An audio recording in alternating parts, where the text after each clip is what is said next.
السلام علیکم ملګرو، څنګه چل دی؟ ښه امید دی چې انشاءالله ټول به ښه جوړ به راځو نن در سره ضمیر خان ضمیر یوه شاعري شریکوم. په دې سیډ کې تاسو کتلی شئ، ډېره مزیداره ده، خوند به ترې اخلئ انشاءالله.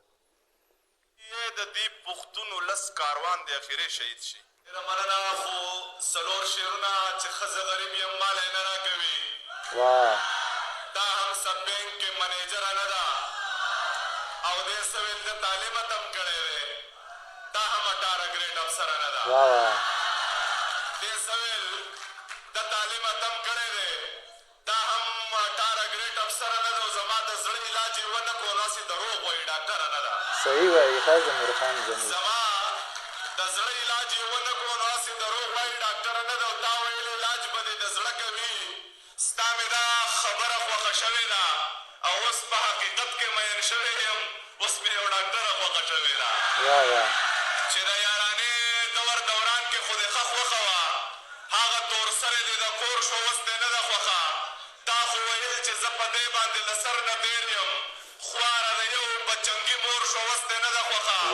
حاجي صاحب ته یې په ایمان ووایه تا به څه ویل، حاجي صاحب اوس چې د انګور شو، اوس دې نه ده خوښه. که زوی دی ښکلی دی، هغه هم څه بدرنګه نه وه، د هر سړي خوله کې پیغور شو، اوس دې نه ده خوښه.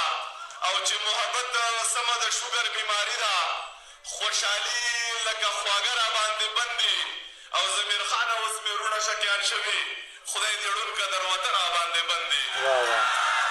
چې ما د خدای پاک سره وکړې بری راز خبرې، ما ترې د ژوند د ضرورت ساز او سامان غوښتی دی، سوال مې دې کړی ټک په ټکې قبول کړی دی جي، هلته جنت غواړم او دلته مې جانان غوښتی دی. او نه کار روزګار شته، نه زما سره پیسې په جیب کې، اوه د کافر لور دا تا په کم ټایم کې پیزوان غوښتی دی. هغه چې ما غوښته جو هغه جینۍ بلو غوښته، هغه چې ما نه غوښته هغې ضمیر خان غوښتی دی. او چې تاونه به مې ټول د خپل جانان در نه وباسم، خدای شته دی چې زور د هر ارمان در نه وباسم. دا ما ته چې د سرو شونډو د پاسه رقیب شوی دی، که چرته په لاس راغلی نو پیزوان در نه وباسم. او رقیبه په جانان باندې مې دومره پروا نشته، رقیبه خو که ګیر مې کړي نوکان در نه وباسم. چې غم به یې زه کوم او خوبونه به د بل سره کوي، که محبت دا وي نو دا دې په کولۍ ولګي او یې د منافق لوري له در باندې پوه شومه، ستا د لباس ډکه خندا